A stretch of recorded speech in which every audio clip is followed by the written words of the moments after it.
The attic creaked as Harold Mitchell made his way up the narrow wooden staircase. At 78, his joints protested with each step, but curiosity drove him forward. His daughter Catherine was moving out of state next month, and she'd asked him to go through the old family keepsakes stored away for decades. The afternoon sun filtered through a small, dusty window, casting long shadows across the wooden floorboards. "Dad, did you find anything interesting up there?" Catherine called from downstairs. "Still looking, dear," Harold replied, his voice echoing in the cramped space. The basement of Harold's Victorian-style home in Millfield, Connecticut, had remained largely untouched since he and his late wife Margaret purchased the place back in 1972.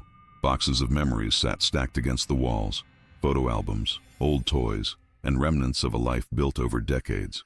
Harold knelt beside a weathered trunk, its brass latches tarnished with age. The key turned with difficulty, the mechanism stiff from disuse.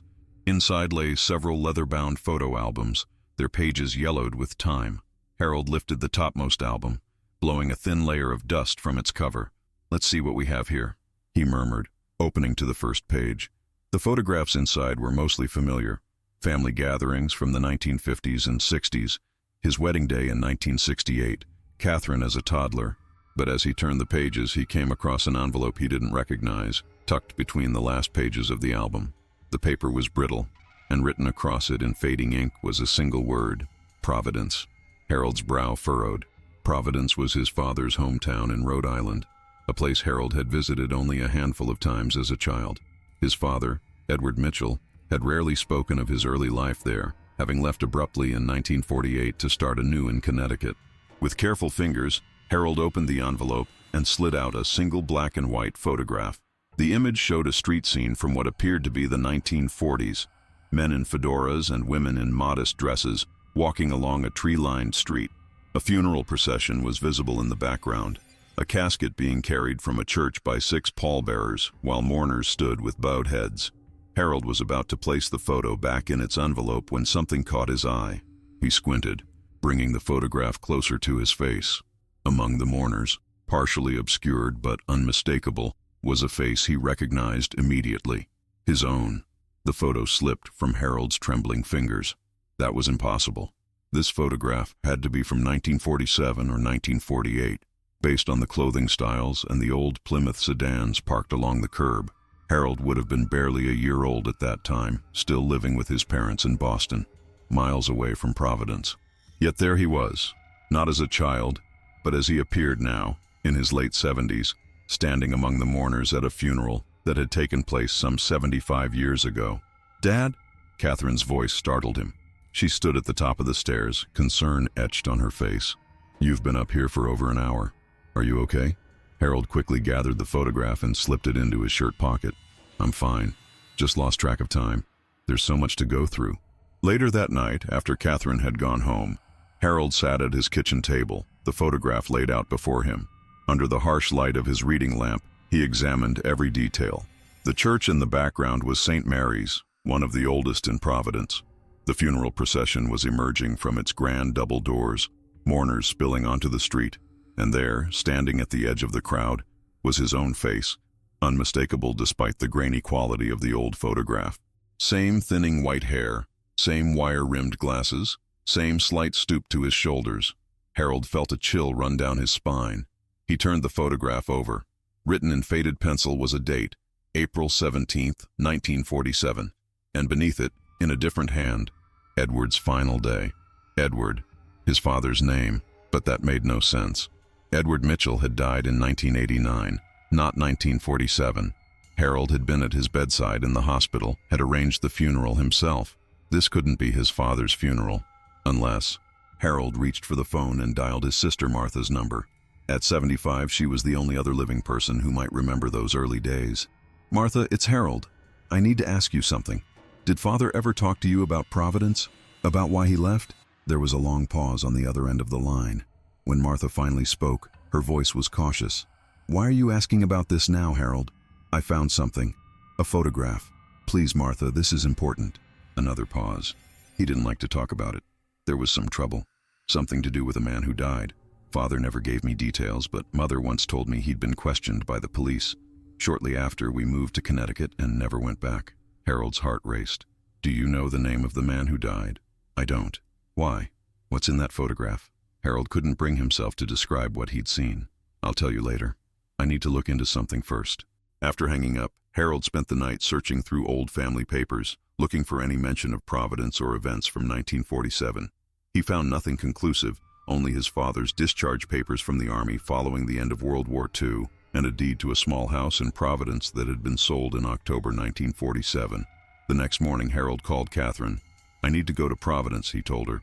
There's something I have to investigate. Providence? Why? Catherine sounded surprised. Dad, you hate traveling these days. It's about the family history, something I need to understand. Catherine insisted on driving him. They set out early the following day, the old photograph secure in Harold's breast pocket. During the 2-hour drive, Harold explained what he'd found, though he omitted the most disturbing detail, his own face among the mourners. So this might be Grandpa Edward's past? Catherine asked, keeping her eyes on the road. Some funeral he attended before you were born? Something like that, Harold replied, gazing out the window as the landscape of Connecticut gave way to Rhode Island. But the date is troubling me. April 1947. According to this photo, your grandfather was at a funeral in Providence when I was just an infant. But we were living in Boston then. They reached Providence by mid-morning and made their way to the public library. The building was modern, having been renovated in recent years, but the archives section still maintained the hushed, scholarly atmosphere Harold remembered from his youth. A helpful archivist assisted them in locating microfilms of the Providence Journal from April 1947. Harold's fingers trembled slightly as he threaded the film through the reader, advancing through the days until he reached April 17th. There it was on page 3. Local businessmen found dead under mysterious circumstances. The article described how Thomas Caldwell, owner of Caldwell's haberdashery, had been found dead in the alley behind his shop. The cause of death was listed as blunt force trauma to the head, and the police were investigating it as a possible robbery gone wrong. Harold read further down. Mr. Caldwell is survived by his wife, Eleanor, and their daughter, Margaret, age 18. Margaret. Harold's wife had been named Margaret. She had grown up in Providence before moving to Boston for college, where she had met Harold. But her maiden name had been Wilson, not Caldwell, unless it had been changed. Catherine, look at this. Harold pointed to the article. This Margaret Caldwell would have been your mother's age. Catherine leaned in to read. You think there's a connection? Mom never mentioned anyone named Caldwell. She rarely spoke about her childhood. Harold murmured, more to himself than to Catherine. Said it was too painful after losing her father. They spent the next hour searching through more newspapers from 1947 and 1948. They found Thomas Caldwell's obituary, which mentioned that services would be held at St. Mary's Church, the same church visible in the photograph. They also discovered a small article from May 1947, noting that police had questioned several individuals in connection with Caldwell's death, including an E. Mitchell, recently returned serviceman. E. Mitchell, that's Grandpa Edward, Catherine whispered. He was a suspect? Harold nodded grimly. And look at this. He pointed to another article from September 1947. Caldwell case remains unsolved. Police end active investigation. By afternoon, they had assembled enough information to form a troubling picture. Thomas Caldwell had been murdered in April 1947. Edward Mitchell had been questioned but apparently never charged. And by October of that year, Edward had sold his house in Providence and moved his family to Connecticut. We need to find St. Mary's Church, Harold said as they left the library. The church stood on the corner of Benefit and Planet Streets, its stone facade weathered but still impressive after all these years. Harold stood on the sidewalk, comparing the view to the photograph. It was the same place, though now surrounded by more modern buildings. I want to go inside, Harold said. The interior was cool and dim, light filtering through stained glass windows. An elderly priest noticed them looking around and approached. Can I help you? He asked kindly. Harold hesitated, then produced the photograph. Father, I'm researching my family history.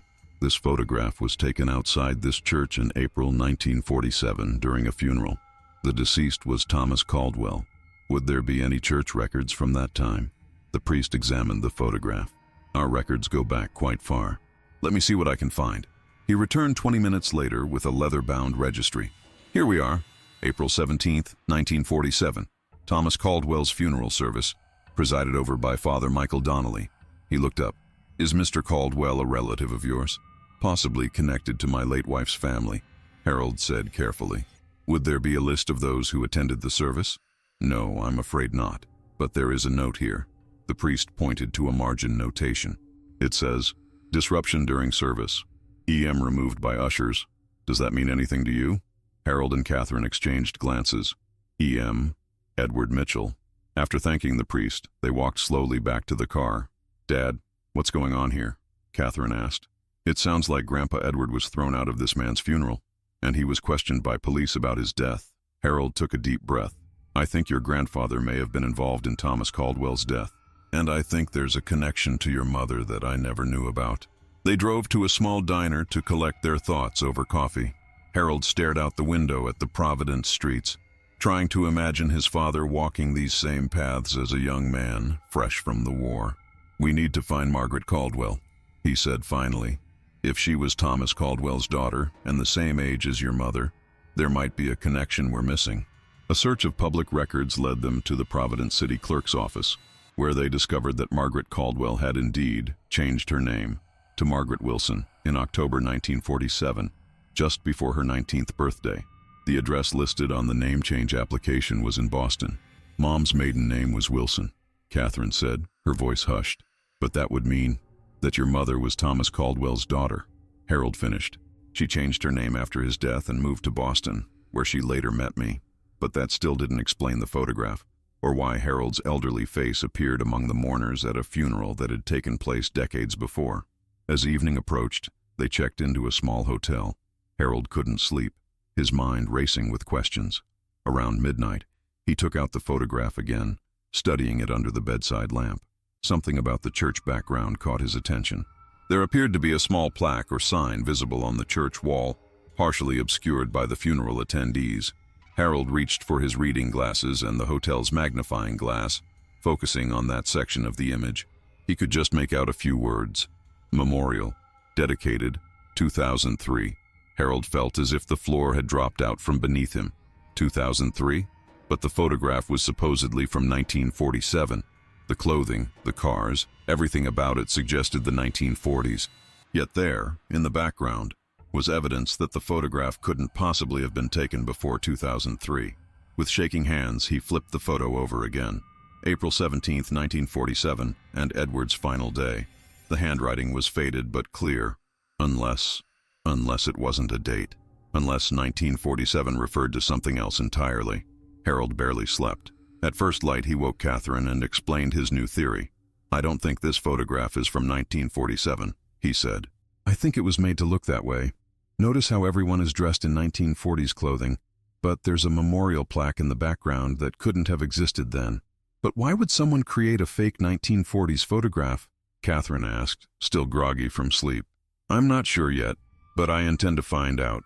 They returned to St. Mary's Church as soon as it opened. The same priest was there, arranging flowers on the altar. "Excuse me, Father," Harold called. "Could you tell me about the memorial plaque on the exterior wall of the church?" The priest looked thoughtful. "We have several." "Which one in particular?" "One that would have been dedicated around 2003. "Ah, that would be the Veterans Memorial.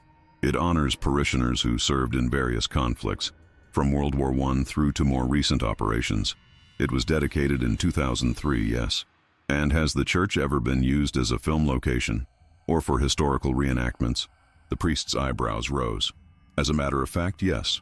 About 15 years ago, a historical society did a reenactment of several significant events in the church's history, including some notable funerals.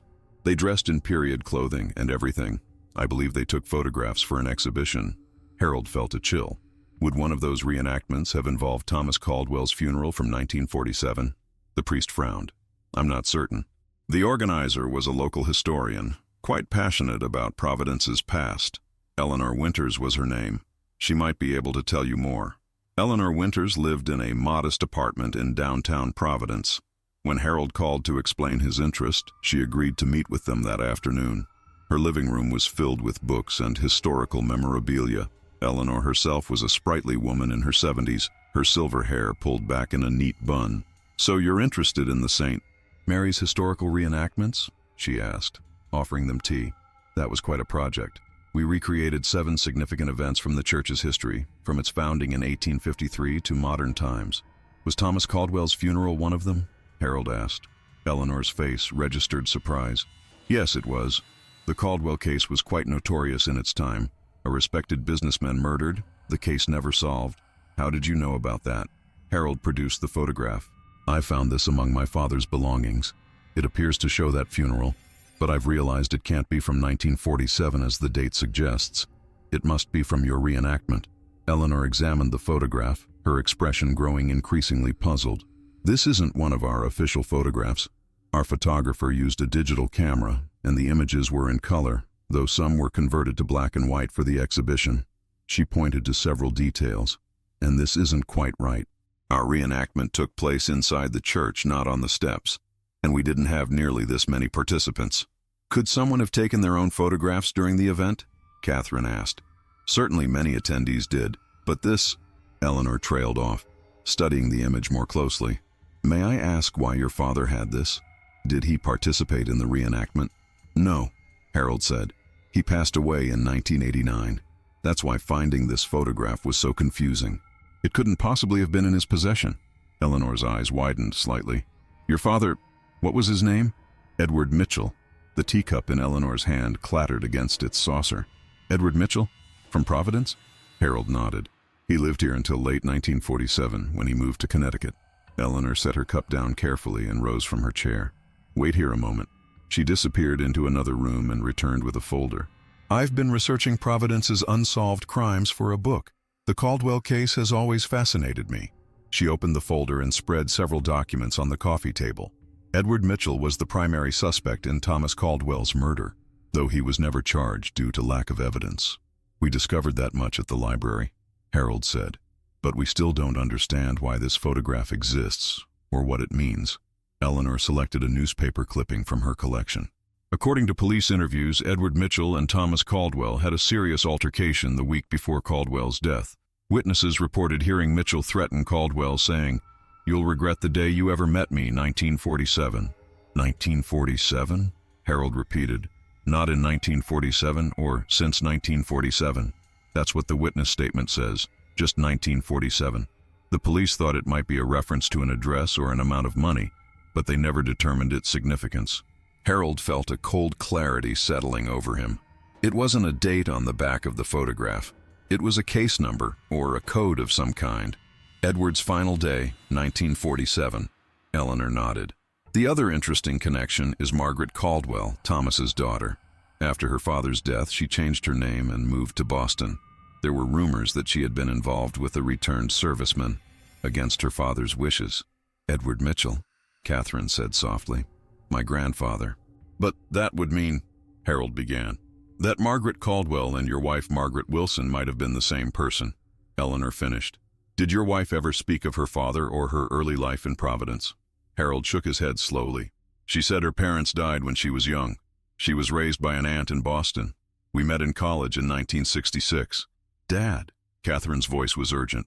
If Mom was really Margaret Caldwell, and Grandpa Edward was suspected of killing her father, then your mother married the son of the man who may have murdered her father, Harold whispered, without ever knowing it.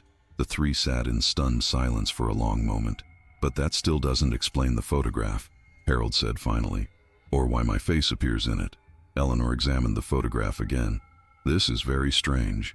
The setting appears to be the 1947 funeral, but as I said, our reenactment didn't look exactly like this, and I certainly don't recall any one of your, forgive me, age participating. Harold felt a sudden urgency.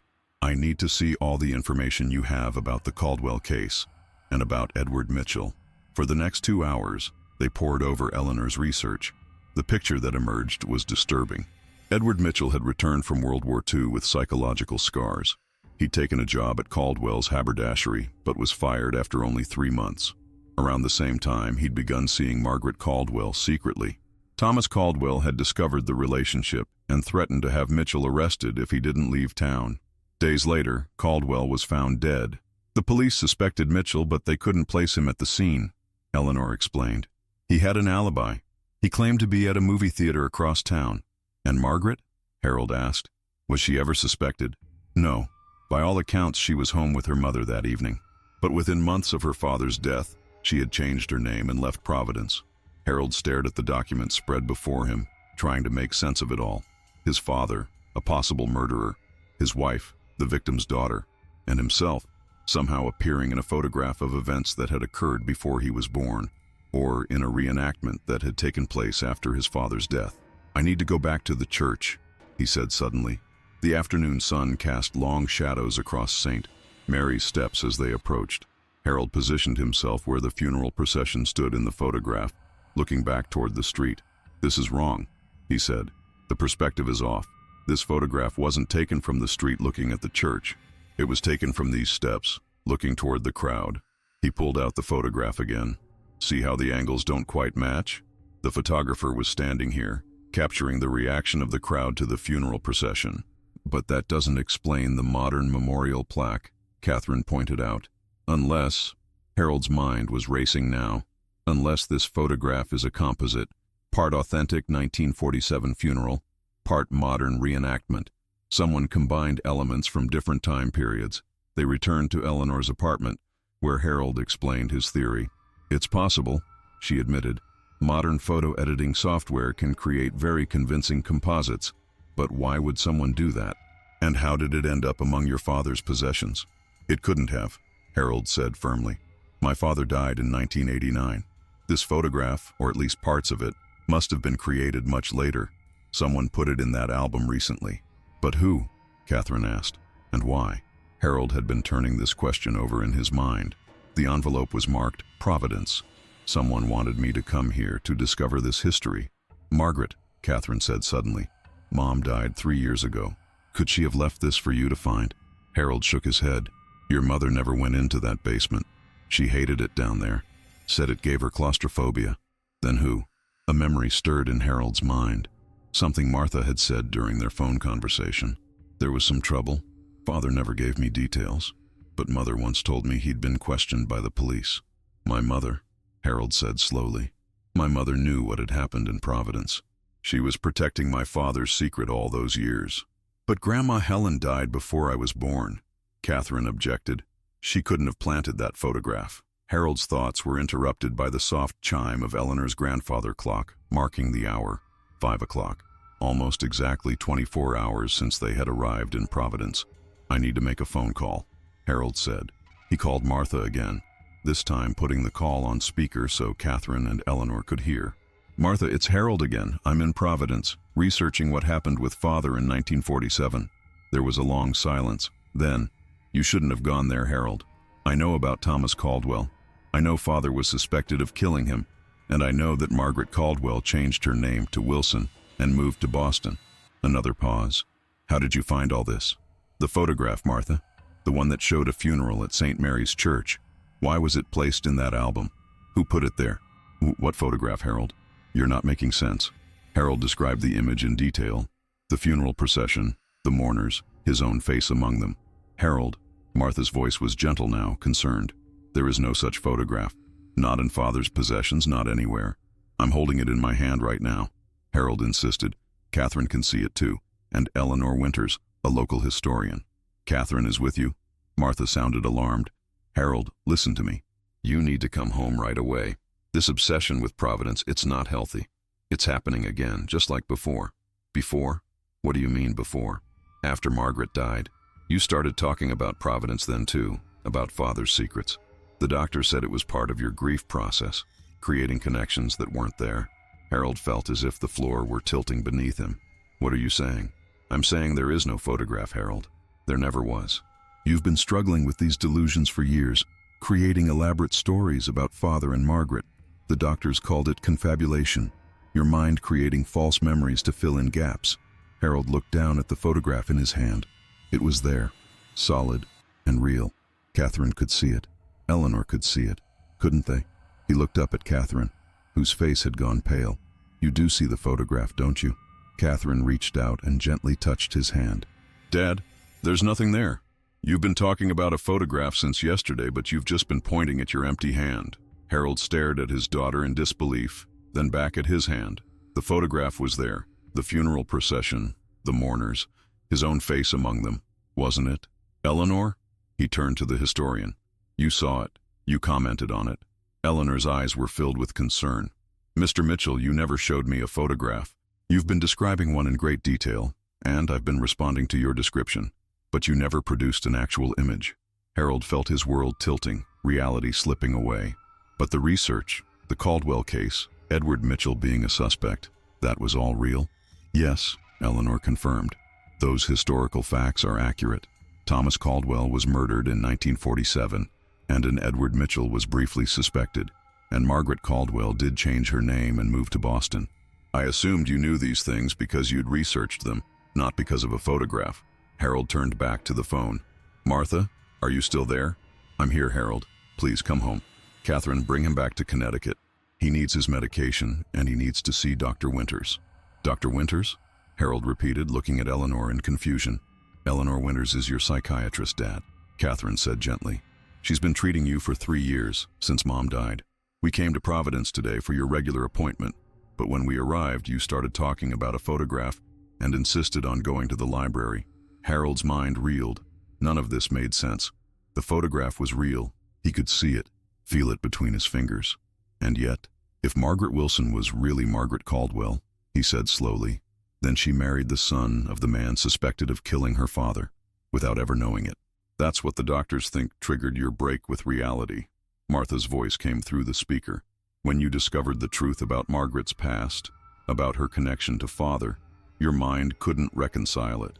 You created an elaborate alternate explanation, including this photograph where you witnessed Father's crime from the future. But I found the photograph in the basement, Harold insisted, in the trunk with the old albums. You haven't been in that basement in years, Harold, Catherine said softly. You keep saying it gives you claustrophobia. Claustrophobia, the same thing he'd attributed to Margaret. Then how did I know about Thomas Caldwell? About Father being questioned by police? I told you, Martha sighed. After Margaret died, you became obsessed with researching Father's past. You discovered the connection between Margaret Wilson and Margaret Caldwell. You found newspaper articles about Thomas Caldwell's murder. But when the truth became too painful, that the woman you loved was the daughter of a man your father might have killed, your mind created this elaborate story about a photograph. Harold closed his eyes. Was it possible? Had he invented the photograph as a way to make sense of an unbearable truth? The funeral, he said, grasping at one last thread. The reenactment at St. Mary's Church. That was real, wasn't it? There was no reenactment, Mr. Mitchell, Eleanor said gently. St. Mary's has never hosted historical reenactments. I'm a psychiatrist, not a historian. Harold opened his eyes and looked down at his hand. The photograph was still there, clear as day to him. The funeral procession emerging from St. Mary's, the mourners on the steps, his own elderly face among them, witnessing a tragedy that had occurred decades before he was born. A tragedy that had shaped his entire life without his knowledge. I see it, he whispered, even if no one else can. Catherine squeezed his hand. Let's go home, Dad. We'll figure this out together. As they drove back to Connecticut, Harold sat silently in the passenger seat, the invisible photograph clutched in his hand. In his mind, he could still see every detail. The church steps, the funeral procession, the mourners, and his own face, witnessing the aftermath of a crime that had connected two families across generations. A crime that had brought Margaret Caldwell to Boston, where she became Margaret Wilson, where she met Harold Mitchell, never knowing she had married the son of the man suspected of killing her father. The photograph wasn't real, not in the way Catherine or Martha or Dr. Winters understood reality, but the truth it revealed was real.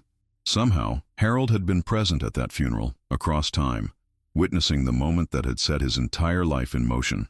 As the highway stretched before them, Harold carefully tucked the photograph back into his pocket. Real or not, it had shown him the truth, and sometimes that was all that mattered. Back in Millfield, Catherine helped Harold into his house. The old Victorian seemed different now, filled with shadows and secrets he had never noticed before. Or perhaps had noticed but forgotten. Will you be okay if I go pick up your prescription? Catherine asked. I can stay if you'd rather not be alone. I'll be fine, Harold assured her. I just need to rest. After Catherine left, Harold made his way slowly to the basement. The door was unlocked, contrary to what Catherine and Martha believed. He descended carefully, turning on the light at the bottom of the stairs. The trunk was there, just as he remembered. He knelt beside it, turned the key in the lock, and lifted the lid. Inside were the leather-bound photo albums, exactly where he had found them yesterday, or where he believed he had found them. He lifted the topmost album and opened it. The photographs inside were familiar. Family gatherings, his wedding day, Catherine as a toddler. He turned the pages until he reached the back of the album, where he had found the envelope marked Providence. There was no envelope. Harold closed the album and returned it to the trunk. As he did, his hand brushed against something at the bottom, a small, leather-bound journal he hadn't noticed before. He lifted it out and opened to the first page. The Diary of Edward Mitchell, 1946-1947. With trembling fingers, Harold turned the pages. His father's handwriting filled each one, describing his return from the war, his struggles to adjust to civilian life, his job at Caldwell's haberdashery, and his growing feelings for Margaret Caldwell. The entries became increasingly erratic as the journal progressed. Edward described arguments with Thomas Caldwell, threats exchanged, a growing desperation. And then, on April 16, 1947, a final entry. Tomorrow ends it all. One way or another, I'll be free of Caldwell. Margaret and I will leave this place and never look back. I've arranged everything. By this time tomorrow, it will be finished. God forgive me for what I must do. This is Edward's final day in Providence. 1947. 1947. Not a date or a case number, but a personal code. Edward's final day in Providence. Harold closed the journal, his hands shaking. So it was true. His father had planned to kill Thomas Caldwell, and Margaret, knowing or unknowing, had changed her name and fled to Boston afterward. Years later, she had met and married Harold, never realizing who his father was. Or perhaps she had known all along and kept the secret, just as Harold's mother had. Harold reached into his pocket and felt for the photograph. His fingers touched only the fabric of his shirt. The photograph was gone, if it had ever existed outside his mind. But the truth remained, revealed not by supernatural means, but by his father's own written confession. A truth his mind had struggled to process, creating an impossible photograph in which Harold witnessed his own connection to a decades-old crime. The sound of the front door opening announced Catherine's return. Harold carefully replaced the journal in the trunk, closed the lid, and locked it. Some truths were better left buried. "Dad?" Catherine called from upstairs. "Where are you?" "Coming," Harold replied, making his way slowly up the basement stairs. As he reached the top, he cast one final glance back at the trunk. It would remain locked now, its secret safe. The photograph that had never existed except in his mind had led him to a truth he wasn't sure he wanted to know. But perhaps that was the nature of the past, always present, always watching, even when we couldn't see it, like a figure in the background of an old photograph, witnessing events unfold across time.